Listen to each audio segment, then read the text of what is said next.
then our first speaker, Dr. Eric Williams, and then another introduction of our respondent. And then Dr. Denise Jansen will offer a response, and then we'll move into Q&A. And we will have faculty ask faculty to have the priority for the Q&A. If there's any extra time, we'll certainly allow students to send in a question as well. We'll cue you to that if there is time.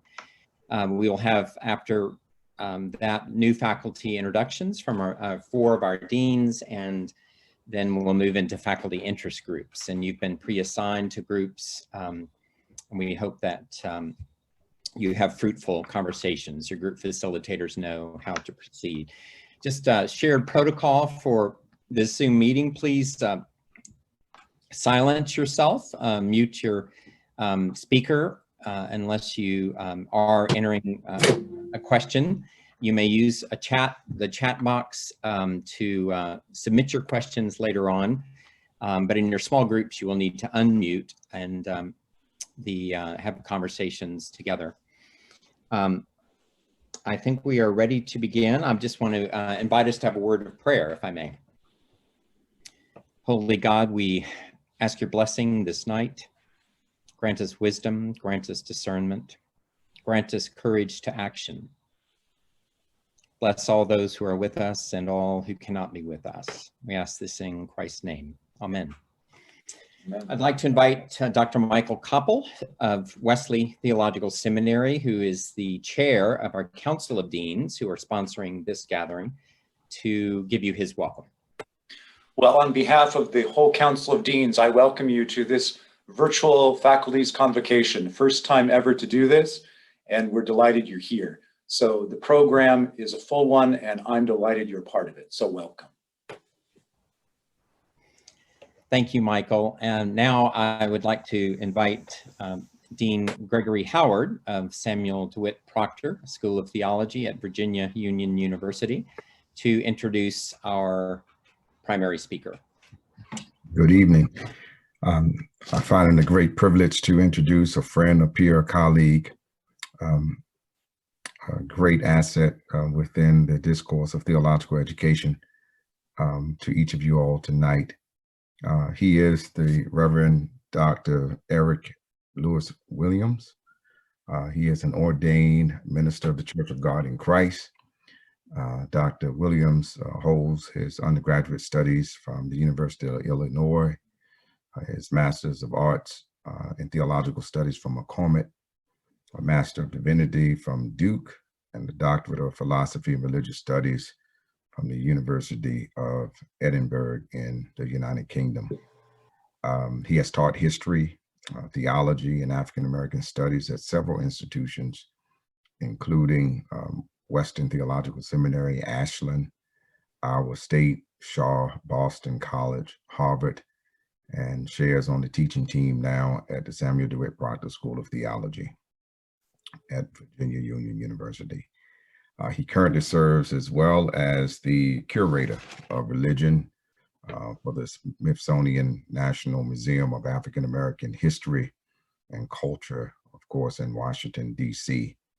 He is the co-editor of T&T Clark Handbook of African American Theology, and is currently as well completing a manuscript which explores theological significance and significations in African American Pentecostal thought. I present to some, introduce to others, Dr. Eric Williams. Thank you. Okay, thank you so much for your kind invitation and for the opportunity to be here with you in this virtual space.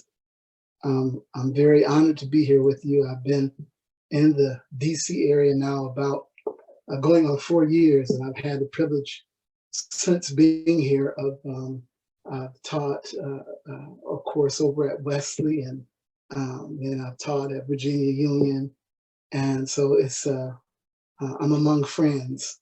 And so I'm very grateful to be here with you for this forum tonight. I also want to thank Dr. Goldman for the invitation, and Dr. Howard, who was instrumental in it from what I understand, and Dr. Jansen for her gracious openness to responding to the words that I will offer. I also must say that my Hebrew Bible professor is here, Dr. Melanie Knowles, and I'm so happy to be with her, and I pray that I will not fail her. And Dr. Cheryl Sanders, who is also a personal favorite of mine.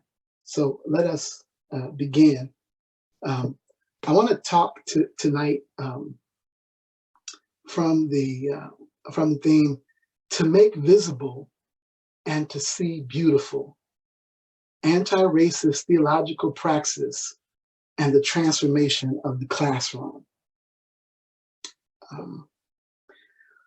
While the subject of modern racism is not exactly a new topic on the American scene,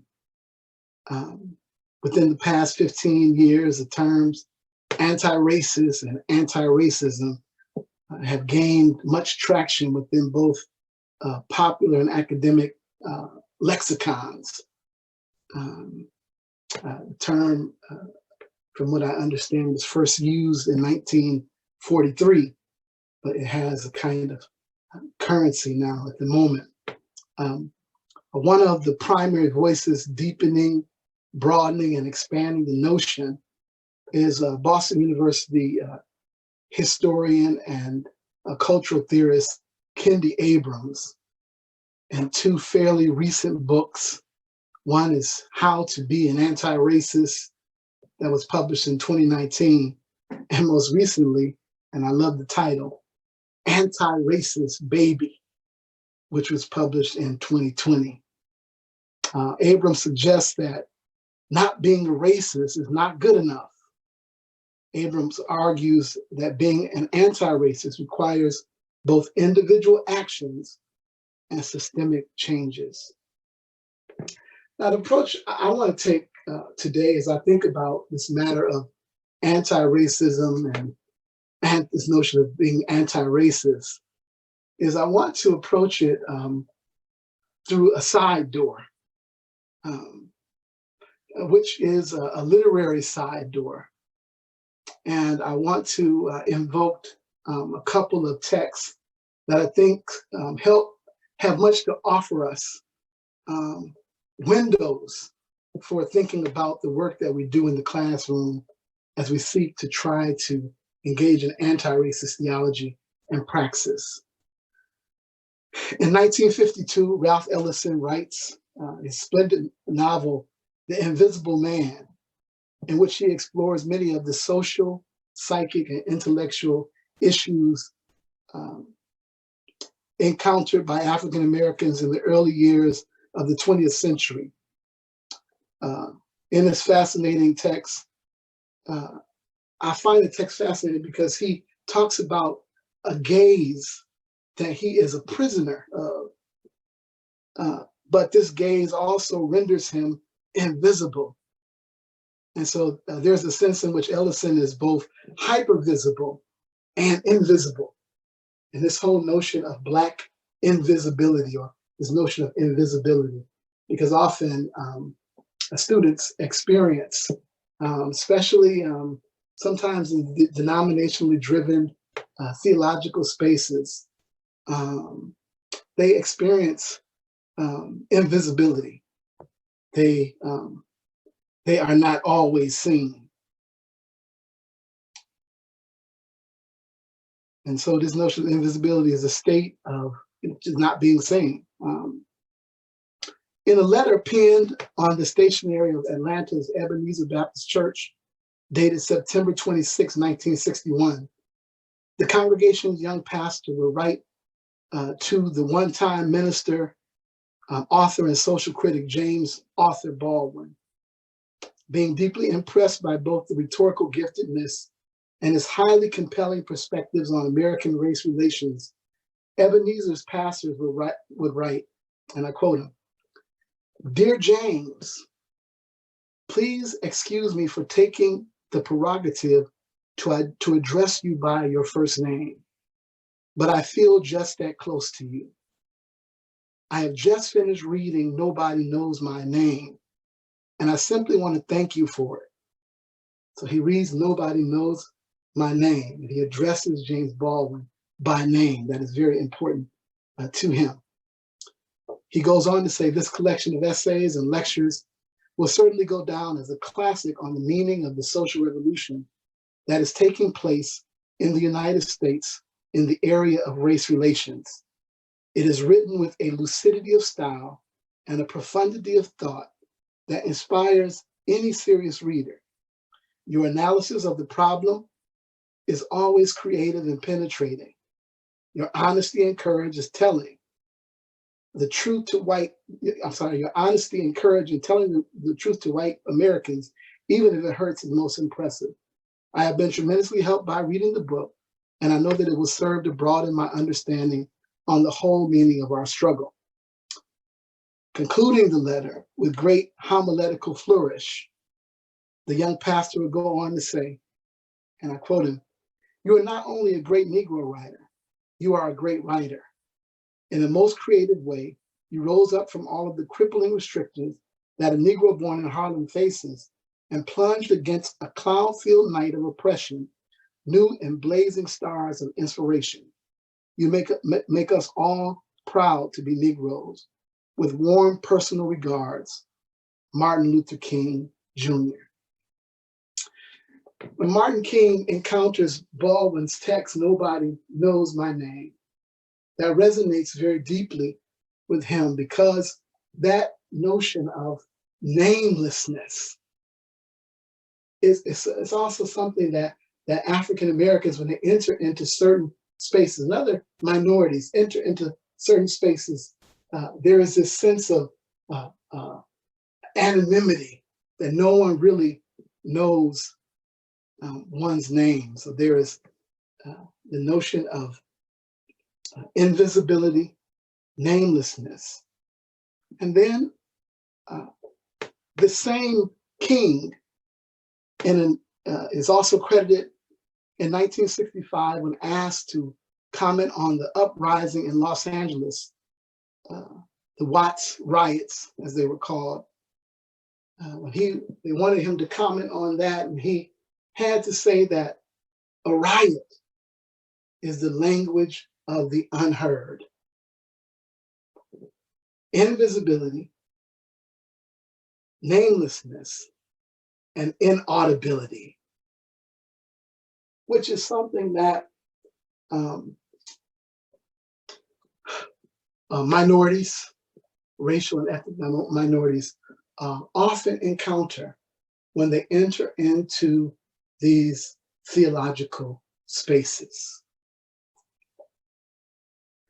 There is this sense, as one person put it, that there is this idea of psychological homelessness.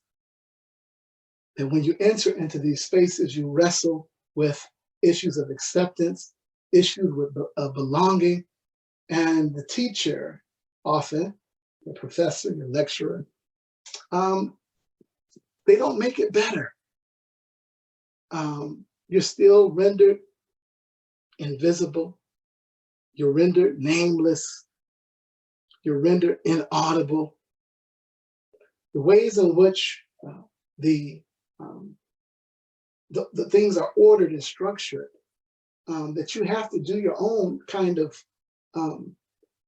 supplement your education with additional readings and talking to people about what these different terms mean. That seems like everyone knows, but yet you paid so much money for all of this education. You write papers and you don't get an opportunity to reflect upon the traditions that formed you well enough to get into these spaces. And so you feel often homeless. I think about my own experience as I was preparing for this. I was thinking about when I went to McCormick Seminary. It was a fascinating place. But I went straight from Sunday school to the seminary in a Pentecostal church. And now it was very interesting at that seminary. the majority of the non-Presbyterian students were Pentecostals. It was in Chicago, an urban place. There was one very large church not far from the seminary. The pastor did a lot with McCormick Seminary, and it was that kind of world. But yet, in our readings and in our reflections, we didn't really get opportunities unless there was two people on faculty who created space for us to reflect from our tradition in very deep ways.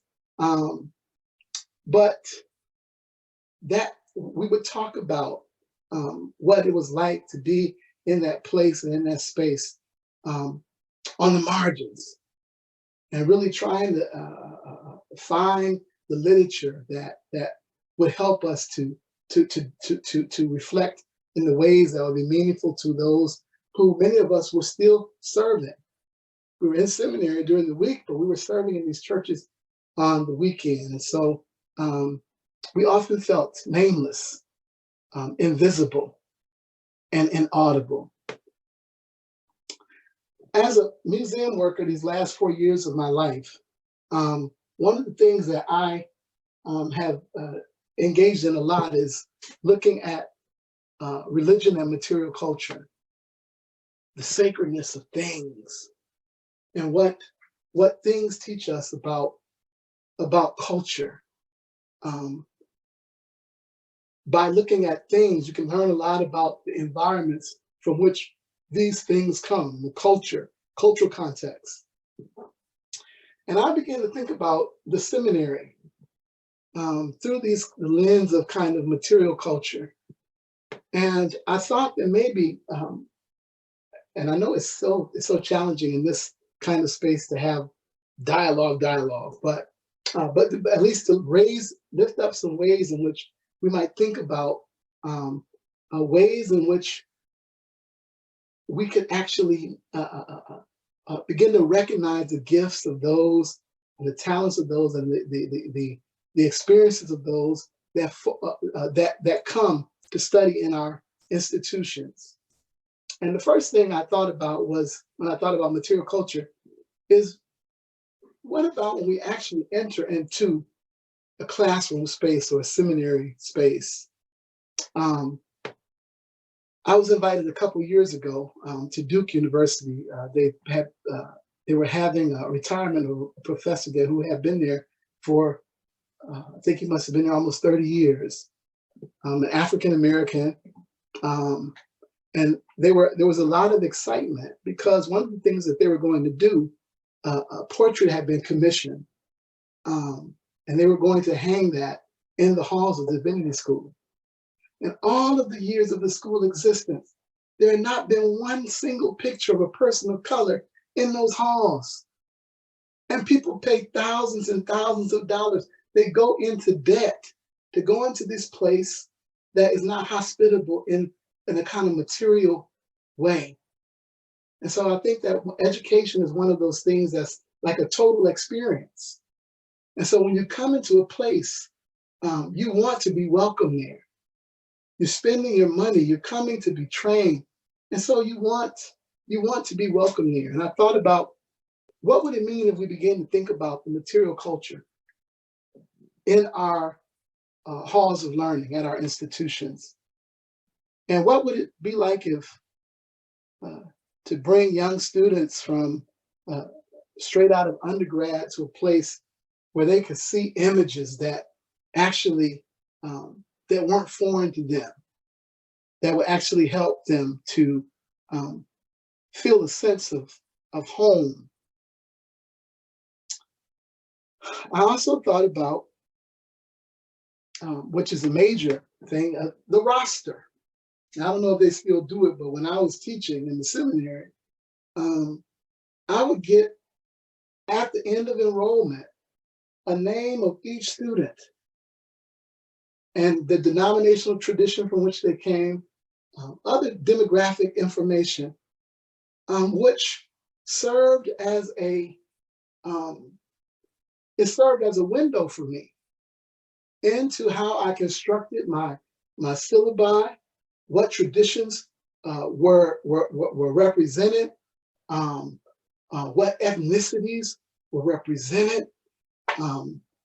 So when we will assign papers, theology papers or history papers, that the students would have space not just to reflect upon, and I taught at a Reformed seminary in Holland, Michigan, not just to reflect upon Kuyper and Calvin, but to also reflect upon people from their own traditions. And I think that is, I think that's crucial.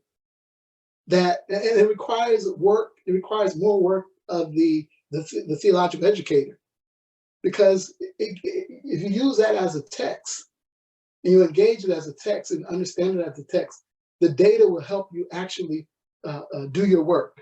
And so I wanted to offer that to you as one way of thinking about putting together your courses as well. And I suppose we'll have time to talk about it more. And then, of course, the syllabus, that's material culture.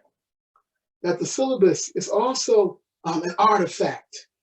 And sometimes the artifact is a very strange artifact.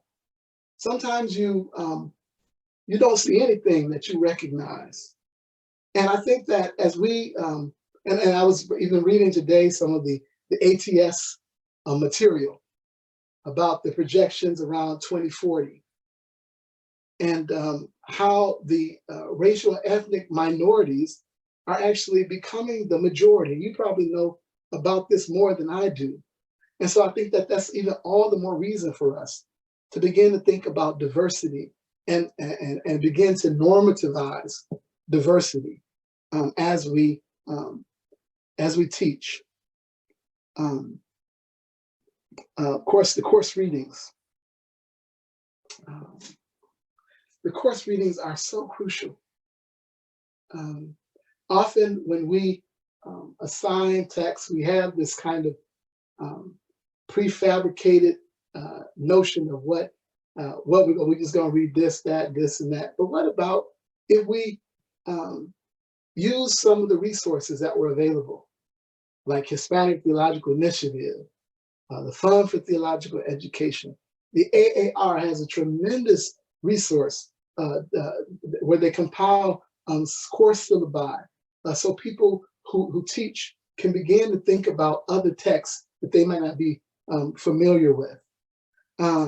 You have the Louisville Institute, Wabash Center, all of these wonderful resources that are available to us that will actually help us engage the students and meet them where they are and lead them to where we're trying to take them. And so I want us to think critically about the kinds of things that we assign for reading as we try to name and hear and identify those who are present with us. The assignments that we have students to write. Now I understand that we have learning objectives, right? That we have things that our students must learn before they leave our classrooms.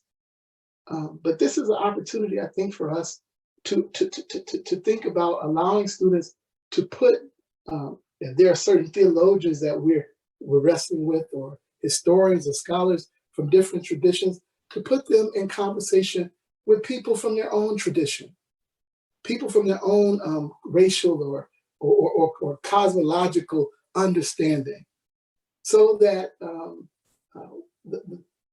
they'll be able to get what they need to do the work that they need to do, but also they'll be able to do what we need for them to do to evaluate them, so we can allow them to go on to continue in their studies. And so recently I learned of a very interesting notion, and Dr. Jansen also, and I hope she might say more about this, but it is something that the Samuel Proctor, Proctor, what is the Proctor organization called? They had the conference, the Proctor Conference is the word I'm looking for, that they adopted this notion from the Zulu notion of sawubona, which means we see, respect, and value you. That whoever comes into our places of learning, that whoever we encounter, we see, respect, and value you. And in the Zulu culture, they greet people with this notion of sawubona. And they respond by saying, yeba sawubona. And so I encourage you, as you continue to do all of the good work that you're doing, and you're seeking to engage in anti-racist theology, and you're seeking to allow those who have come to us, however they got to us, to be seen, to be named, and to be heard. May it be for you, sawubona. Thank you very much. Thank you, Dr. Williams. Issues of visibility and inaudibility, of being not at home are vital. And I'm sure that many of our students do face those. You bring us a very strong challenge to think through that, that experience and the strategies that help overcome and invite people into our courses. I want to now turn to Dr. Howard to introduce our respondent. Sawubona. Thank you, Dr. Williams. I found another joy this evening in introducing a colleague, a peer, a dear friend. One over these past 2 years in particular, I have grown a deeper affinity and appreciation for as far as relates to her love and her investment, that of Christian education and theological formation. Speaking of our respondent tonight, Dr. Denise Jansen, who has earned her undergraduate studies from the University of Sioux Falls, her MDiv from Northern Baptist Theological Seminary, and her PhD from Garrett Evangelical. She is a Christian educator. She is an author. She is a scholar who currently serves as an associate professor of Christian education at the Samuel DeWitt Proctor School of Theology. Her research focuses on faith transitions in life, particularly the transition from adolescence into young adulthood through the use of ethnographic research. She also designs and writes and consults in the area of curriculum development and best practices in faith formation in communities of faith. She has over 30 years, although she's about 35, she has over 30 years of youth ministry and pastoral ministry experience, which has equipped her well as a scholar practitioner. She has brought her research to reality, and even her previous years of fundraising to establish the Stream Youth Theology Institute at the School of Theology, which is grant funded through a grant that she wrote to and was awarded by Lilly Endowment. She has authored 3 books, and she is an ordained minister in the American Baptist churches. You have the floor, Dr. Jansen. Thank you, Dr. Howard, and thank you for the gracious introduction. Dr. Howard is a phenomenal human being. If you haven't gotten to know him already, you need to. It is my pleasure to respond to the wonderful work that Eric did for us tonight in helping us to unpack, to tease out some distinctions related to our understandings of liberative pedagogies, and beyond that, anti-racist pedagogies, those ways in which we must intentionally pay attention to what it is we are doing, such that we are able to throw off gradually over many years, but relentlessly, those things that have clung to us, that continue to allow, promote, collude with anything that might be less than a full affirmation of the humanity of all of our brothers and sisters. And so in the work that Dr. Williams has done for us, I want to just lift up a couple of ideas, invite his continued work with us so that we might further understand, and perhaps offer a couple of questions that we all might consider as we move into our breakout groups. First, I want to celebrate the three frames that Dr. Williams gave us. This idea of invisibility, which he so graciously connected to, so beautifully connected to the idea of sawubona. Sawubona being this Zulu practice of seeing one another. It is said that until I see you, you don't exist for me. So I must see you and acknowledge your humanity, acknowledge your presence, acknowledge the holy in you, if you will. Not dissimilar from this idea of namaste. He offered us an idea of namelessness. Now, names are tricky, as you well know. And in that way that we recognize someone by name, we also make a political decision about what name to give them. We make a decision about who they are to us, a relational decision. So, Eric, are you Eric to me? Are you Dr. Williams to me? Are you Reverend Williams? I imagine there's a nickname. I'm not going to call you here, but the way in which I address you tells you and the people around us who you are to me. So consider the way in which we name one another and what that means, and the way in which name can empower or disempower. Finally, the idea of inaudibility. And for this, I'm drawn to initially a work by Jane Vella, which our brother Greg Ellison beautifully crafted into an idea in his book, Fearless Dialogues, the idea of a fear of plopping. What happens when one plops? Well, I'm afraid it's all too familiar, at least to some of us.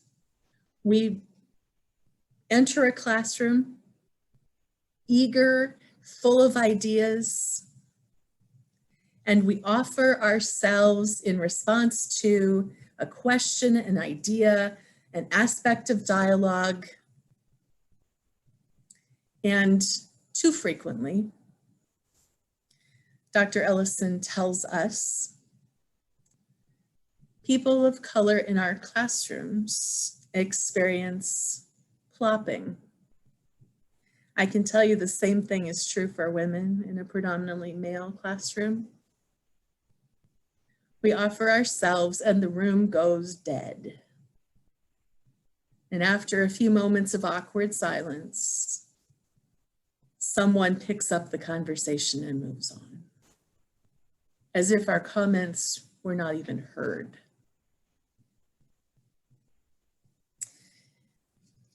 those three frames that Dr. Williams offered us, I think evoke some questions.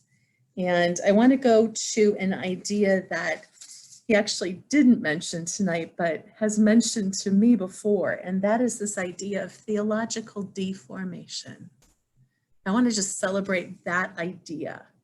The way in which we believe we are being welcoming, and yet what we're doing is a destructive act to those in our midst who come hopeful and are sent away hurt.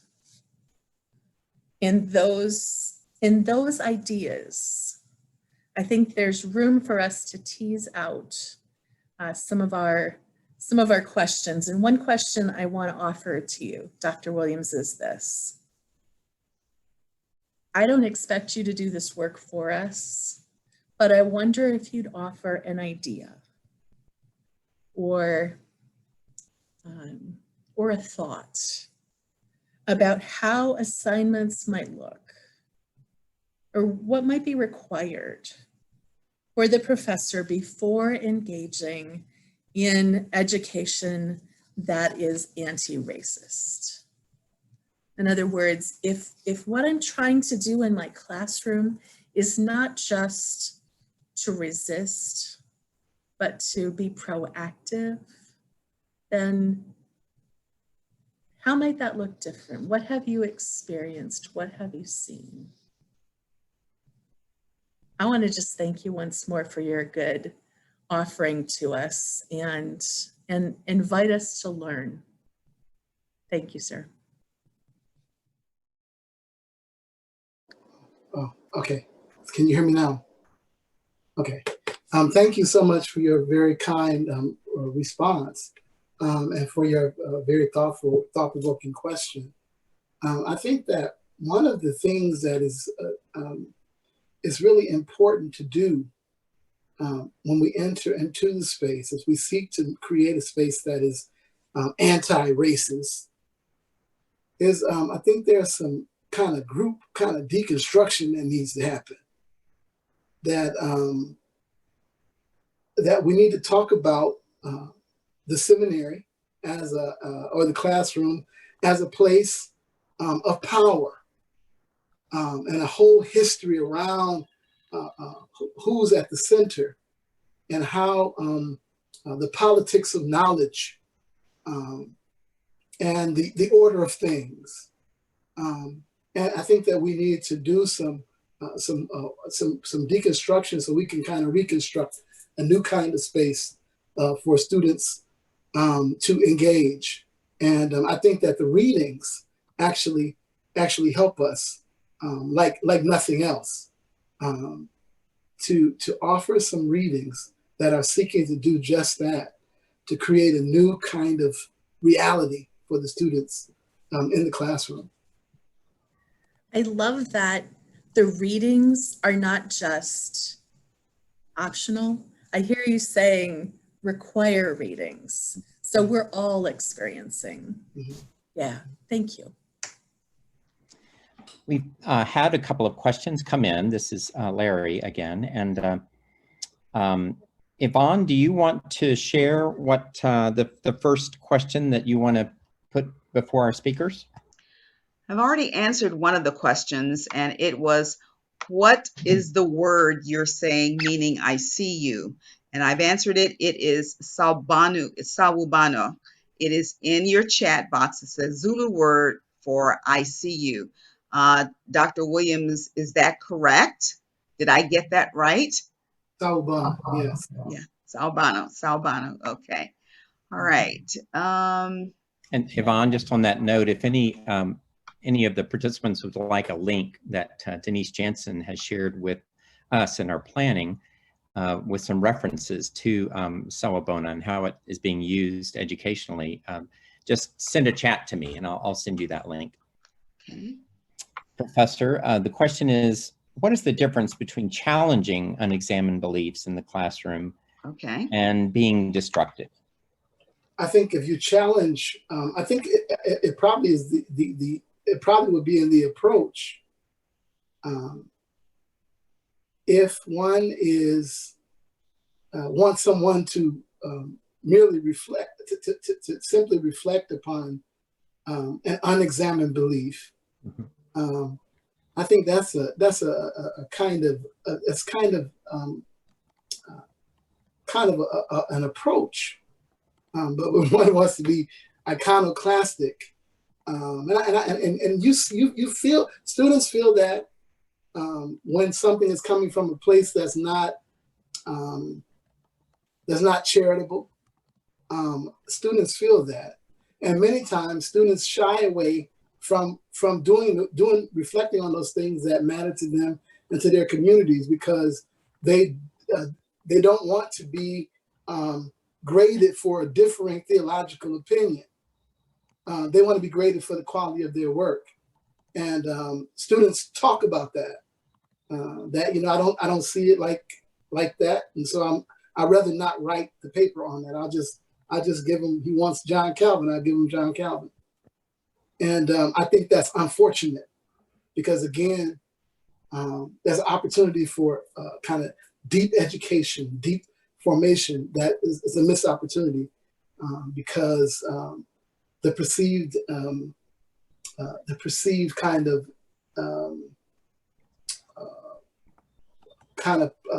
prejudice of the instructor. Excellent. Go ahead. Yvonne, would you like to read another one? Yes. Are there models, platforms of faculty development that are anti-racist or of a non-colonized worldview? I think there are different disciplines that are engaging in post-colonial kinds of modes of thinking. And I'm thinking of one is this whole notion of missiology, that you have people writing about post-colonial missiology, definitely biblical studies, how we could these different various acts of deconstructions, but an entire curriculum. I'm not aware of one, but I do know, I can't think of the name of the group, but there's an exercise.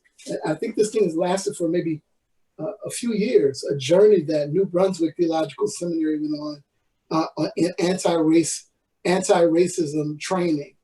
And it was a commitment and a long walk, but it's become, from what I understand from people who teach there, it's given new life to their radically diverse seminary. And so there are organizations that want to walk with people around those issues, but I don't know if there's a model that I will hold up that I know about. Right. Thank you, Dr. Williams.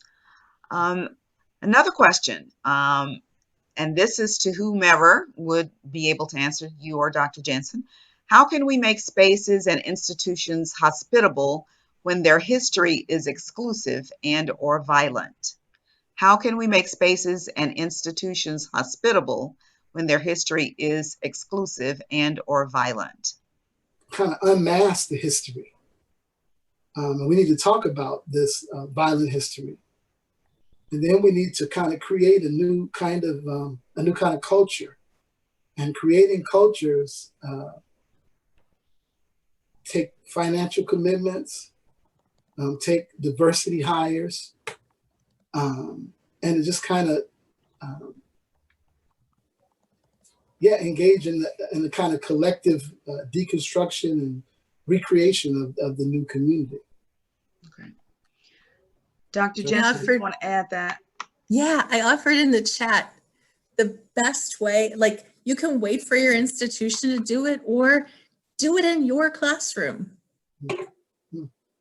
Any movement starts with one. So do it in your classroom. Get a colleague who will dialogue with you. Do it in both of your classrooms. Wow, that's twice as much as you were able to do yesterday. Start somewhere. Okay, thank you. Another question, what do you think about Hannah Arendt's criticism of collective guilt in post-war Germany because, according to her, it has hidden the real individual perpetrators. What do you think about collective guilt and collective innocence relationship today in the context of struggle for anti-racism? Dr. Jansen, I think that one is for you. You are too kind, Dr. Williams. What I'm hearing there is, and I'm not familiar with Dr. Arendt's work, so I'm not going to pretend. What I'm hearing there, though, is what we might call white fragility, and the way in which enforced norms can cover the hidden racism that's within people, and the way in which white folks tend to express their guilt in ways that are unhelpful. Burst into tears, apologize. All of that is a smokescreen for don't push me any harder, I'm hurt. Racism has hurt me in this way. And frankly, that's not a good excuse. We white folks need to face the racism that's in us. And it's almost impossible to live in the US today and not have some vestige of racism or white privilege within us, even just benefiting from the systemic or institutionalized racism of our culture. I'm not telling you anything new. Facing what's in us is this first step. Not shrinking away from it, recognizing white fragility when we experience it, and then moving forward. Recognizing that you will not do it perfectly. You will fail every day. And tomorrow you're going to try better, because when you know better, you can do better. Another question, along with the time-honored elements of readings and written assignments, what other tools or experiences augment anti-racist pedagogies? I think that's a fantastic question. And Pedagogies. this may sound like a shameless plug, but places like museums, places like sites of protest, places where people are asking, difficult questions about the bread and butter issues of life. I think about when Emmett Till was killed, and they had taken his body back to Chicago. He was at the A.A. Rayner funeral home, and Till's mother had come to identify the body, and she said that she knew that he had suffered trauma, and so she said she would start with his feet, and she would kind of scroll up his body. She said when she looked at his feet, there are very few blemishes, but as she began to scroll up his body, she said she saw both in front of his head and in back of his head, it appeared it has been chopped with something like a hatchet. The face was swollen several times its size, marred and disfigured. Mr. Rayner asked her, he said, "Do you want us to touch the body up?" And she said to Mr. Rayner, "No, Mr. Rayner, let the people see what I have seen." And I think of transformative education is to allow people to see the trouble that communities have seen. And I think that will, that's a different kind of learning. It's a different kind of experience, but it's deep and it's transformative. There is something this here. It's not so much a question as an expression. I'd like to just share that with everyone. I personally find that the challenge of real estate in curricular materials is one of the toughest challenges faced by professors who want to take a role in anti-racism. Certain canons in a field are necessary for literary in the field, while at the same time, as we are often racially biased, the very scaffolding on which contemporary critiques of white supremacy, etc. stand. One has to cover enough of the canons to teach what needs to be learned there, while also making space for the critical race questions and gender questions to be asked. I find this a monumental task of weighing competing goods as a result of the plain fact that there are limits on time and inquiry. This is not a question as much as an expression of what I find the chief challenge is in my particular field. Would either of you care to make a comment on these expressions? I think that that is the struggle that many face, and these kinds of questions. I think that organizations like Wabash and some of these other places, they want to help people to think through that what must be taught, and how one dominant voice cannot be heard. It's just it's not acceptable now. And so these are the tough issues. And sometimes I thought about teaching a course once, American religious history, but to teach it from the underside. So maybe that's another approach, that to keep those texts that are part of the canon that must be taught, to look at those texts through the folks on the underside, who reside at the underside of history, the underside of theology, or the underside of biblical studies. And so it's another way of looking at the canon, and I think that will raise new questions. Can I offer an idea?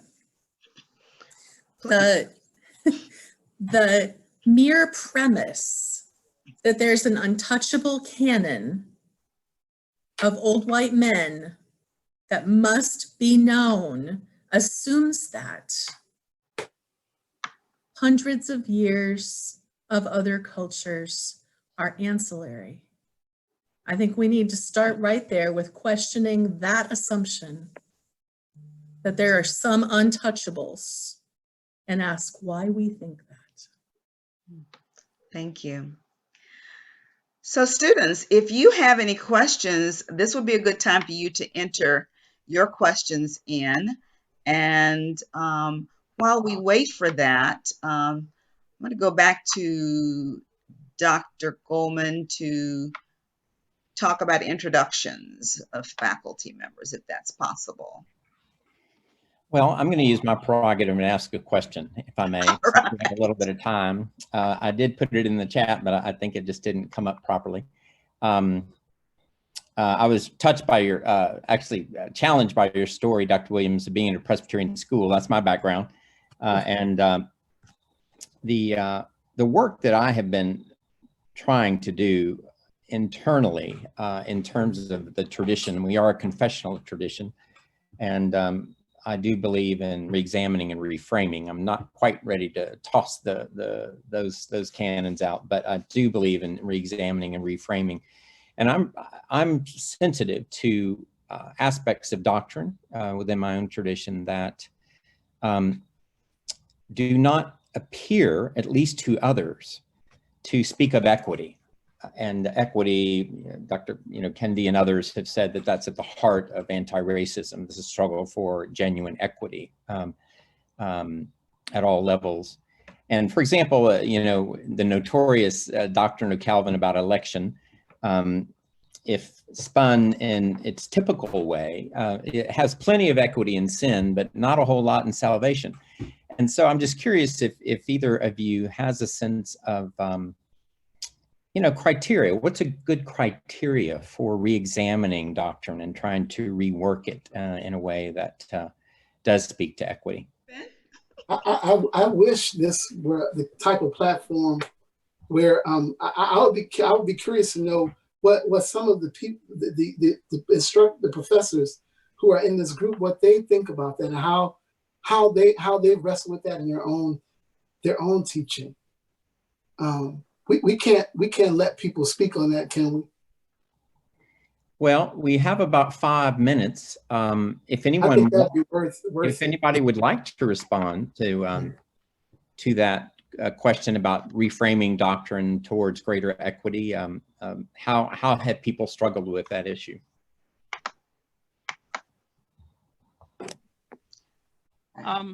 This is Cheryl Sanders, and I guess because I teach ethics, that's about the main topic I talk about all the time. It's not like, well, let's bring the question of equity. I mean, I don't know how you do ethics without bringing that into the conversation, not as a good idea, but as foundational to why we're even taking this class. My name is John Hoffmeyer. I teach systematic theology at United Lutheran Seminary. I have two thoughts. One is you never get away from doctrine. I mean, if you think doctrine is not so good, then you argue against it, and then that's your doctrine arguing against it. So I try to, in teaching, help students relax about there being a nimbus around the word. And I say, if it bothers you to speak Latin, just use teaching instead. But the point is, if you say if you say, look, we get hung up on doctrines, we need more equity, then you say, okay, your doctrine makes equity central. So just get people comfortable talking about putting their commitments on the table and letting the power of the commitments argue with each other rather than kind of the haze that comes around a jargony word associated with confessional traditions like doctrine. The other thing I'd say is that fortunately there are all kinds of people in the great cloud of witnesses, past and present, who keep working this stuff. And now this isn't directly Calvin's election issue per se, but Cameron Carter's important book on race and theological account uses the election of the chosen people of Israel precisely to say that idea of a chosen people that has nothing to do with their special biological nature or cultural nature or anything like that pulls the rug out from any privileging creation of a particular privileged race, or really the idea of construction of race at all, and wishes that if early Christian theologians, more of them had followed Gregory or Nyssa and gone with that approach, we wouldn't have gotten in the trouble that we did later on. Thank you. Larry, can I offer a thought on that? This is Yes, Phil please. Wingaya-Rao. Yes. Well, I'd like to thank Dr. Williams for his presentation. And I was also struck by his story about how when Dr. Williams entered seminary, how it wasn't that far away from his church, and that kind of dialogue between the local church and the academy or theological education. And relating it back to your comment about doctrine, Larry, makes me think of theological method and what is our starting point. Do we start with doctrine, or do we start with the context? And the methodology for liberation theology is to see, to judge, and to act. So we start with our context first, and then reflect on that through praxis. It reminds me of an old book by Juan Luis Segundo, liberation theologian, the liberation of theology. So he kind of flips it, instead of theology of liberation, the liberation of theology, which allows us to start with context first. And so our doctrine begins with our surrounding. And so in anti-racist work, what's our immediate context and the struggle for racial justice, and then reflecting on that in light of scripture. And then you kind of complete that cycle again, to see, to judge, and to act. Right. Well, that's a great reminder. Very great reminder. Thank you so much. We do need to shift gears. And I want us to invite the deans to introduce new faculty that are present with us, and let us know other faculty that can't be here tonight that are new. If I could ask Representative, I think the Dean from John Leland has had to leave to teach, but Daniel DePauw on the faculty will let us know who is new at the John Leland Center. Well, thank you, Larry. We have Dr. Andy Lamb, who is the new adjunct professor for Leland and will be teaching philosophy of religion, God's existence, and the problem of evil this spring. Dr. Andy Lamb has a PhD in philosophy from Notre Dame and JD from UChicago. We're so glad that Dr. Lamb is able to join us. I think Dr. Lamb is with us. Obviously, it's hard to see Dr. Lamb, but maybe we can see Dr. Lamb at some point. Thank you. Excellent, thank you. If we could invite the Dean of the Pontifical Faculty of the Immaculate Conception, Dean Petrie, to share news of new faculty. Thank you, Larry. Yeah, since our last meeting last year, we've actually had 5 new faculty members join the Pontifical Faculty. They're all Roman Catholic priests of the Dominican Order. We have Father Gregory Schnackenberg, who has a doctorate from Oxford University. He is teaching church history and also working in our pastoral studies area. Father Reginald Lynch, who I believe is on with us this evening, and I think is helping out with the systematic theology small group later. Father Reginald has a doctorate from the University of Notre Dame. He teaches in systematic theology and historical theology. There he is. Father Michael O'Connor is teaching in moral theology and also in pastoral studies. He has a doctorate from the Angelicum in Rome, the Pontifical University of St. Thomas Aquinas. And then finally, we have Father Austin Litke, who's teaching in patristics, ancient languages, and also some pastoral studies. He is currently finishing his doctorate at the Augustinianum in Rome. And Father Cajetan Cuddy, who teaches in systematic and moral theology, is concluding his doctorate right now, preparing for defense, I believe, at the University of Fribourg in Switzerland. So those are our 5. So we're doing okay. We're grateful to have them. Congratulations. Thank you. If I could ask Dean Melody Knowles of Virginia Theological Seminary to give quick introductions. Thank you, Larry. Last year we brought 4 scholars onto our tenure track, 2 of whom are here this evening. Dr. Liz DeGaynor, she's in the field of practical theology and Christian formation as assistant professor, and also Altagracia Perez Boulard. She currently serves as our director of contextual ministry and also assistant professor of practical theology. We also have someone visiting us this year as a visiting professor from Samuel Proctor DeWitt School of Theology, Dr. Adam Bond, who's associate professor of church history and our Martha Horn visiting professor in church history this year. Excellent, thank you. And Phil Wingaro-Rayo, can you introduce your new faculty at Wesley? Yes. Well, I'm going to start with somebody who is not new, but has assumed a new position. Andy Klinklin has been with Wesley for quite some time, but he has recently been promoted to the library director position. As some of you know, James Estes, our previous library director, took a position at the Library of Congress this past April. And so if you need something with our library, Andy Klinklin is your first point of contact. And then I'd also like to introduce Dr. Devin Apps. She is visiting assistant professor of art and theology, and she's also the assistant director of our Luce Center for the Arts and Religion.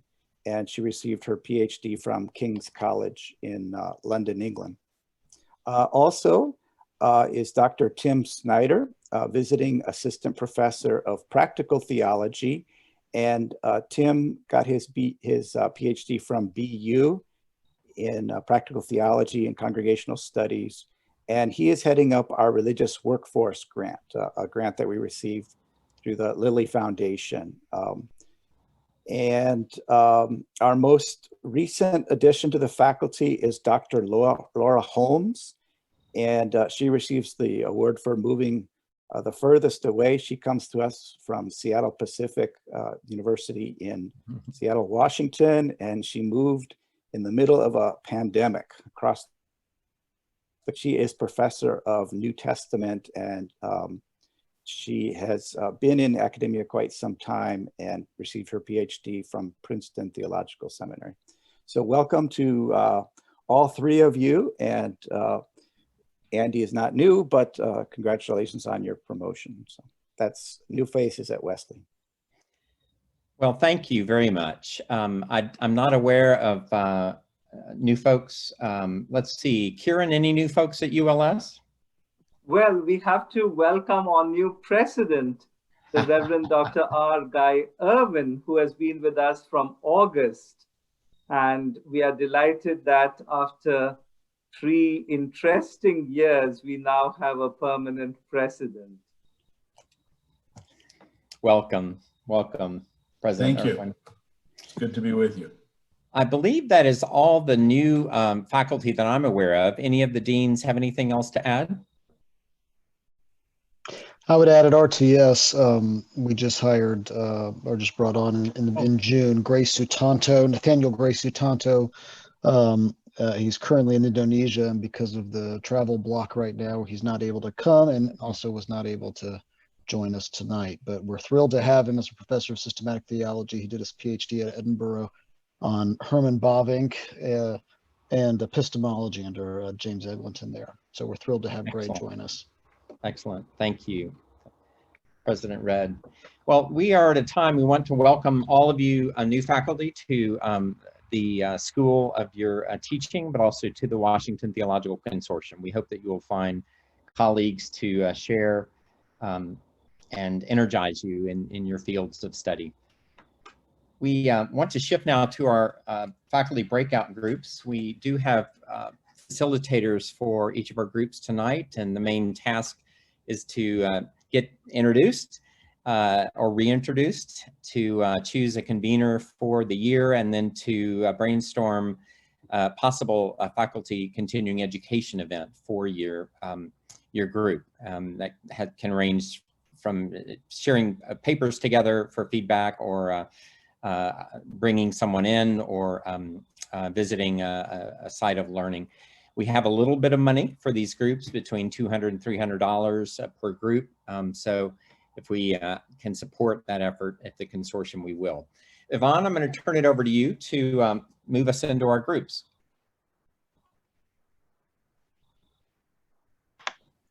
Thank you, everyone.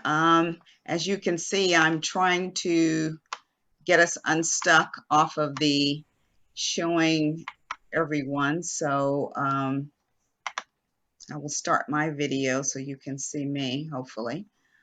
What we're going to do is you've all been pre-assigned to a group. There may be 1 or 2 of you who we did not know about. And what we're going to do now is go into the breakout rooms. I will send you a reminder of what time it is, so you'll know when it's time for you to break.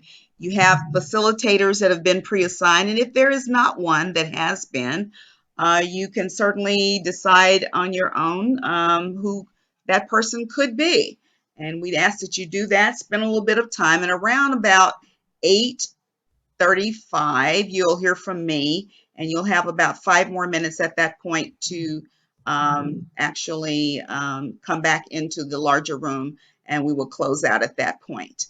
So hopefully everyone is okay and ready to move.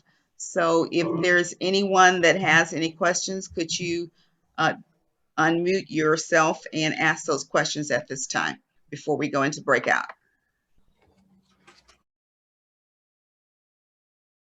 As I did, I want to invite each of the group facilitators to just send me a quick email while you're thinking about it, about any ideas you do have kind of brewing for a continuing education event, and if anyone was identified, to convene the group for this year.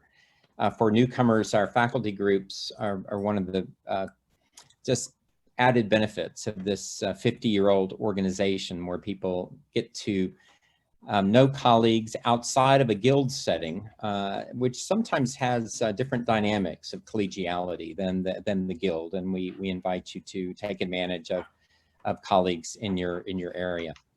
We also invite faculty groups to consider topics that they would like to see addressed at next year's faculty convocation. We always invite groups to be generative in that way, and we think of ways to facilitate that happening. I'm grateful for everything tonight. I think my kitchen just signaled that we should end, and so any final, we do want to ask if Dean Howard, are you still with us? He may have had to go off. He has a couple of new indications of faculty members. Yeah.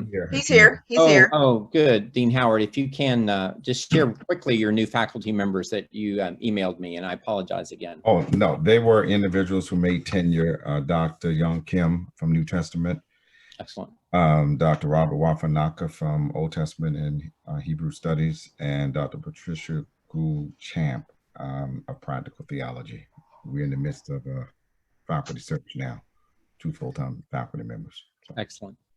Well, I think it's a very healthy sign for our schools to have new faculty in this number joining. There are many seminaries that cannot say that, many theological schools, and to have searches underway. And we're really inspired to keep that, that strength and support it in every way that we can.